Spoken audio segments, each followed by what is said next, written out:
सांगली पोलिसांची मोठी कामगिरी. 4,02,00,000 रुपयाचा जप्त मुद्देमाल तक्रारदारांना केला सुपूर्द.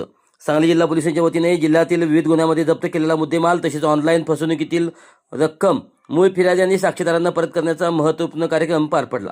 या कारवाईअंतर्गत एकूण 4,02,82,000 रुपयाचा मुद्देमाल नागरिकांना सुपूर्द करण्यात आला.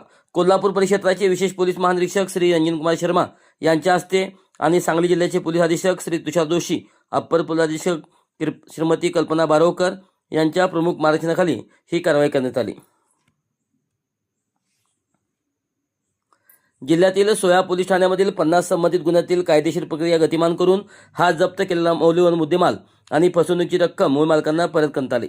यामध्ये सोन्याचे दागिने 134 तोळे किंमत 1,34,00,000 रुपये, चांदीचे दागिने 40 किलो किंमत 1,20,00,000 रुपये, मोबाईल फोन 283 नग किंमत 57,50,000, ऑनलाईन फसवणुकीची रक्कम 97,32,000, बेदाणा 1,430 किलो किंमत 73,48,000 अशी एकूण रक्कम 4,02,82,000चा समावेश आहे. या धडक कारवाईमुळे जिल्ह्यातील गुन्ह्यातील मुद्देमालाची सुरक्षितता आणि योग्य व्यवस्थापन सुनिश्चित झाले असून नागरिकांना त्यांच्या हक्काची मालमत्ता वेळेत मिळाल्याने पोलिसांचे कौतुक होत आहे.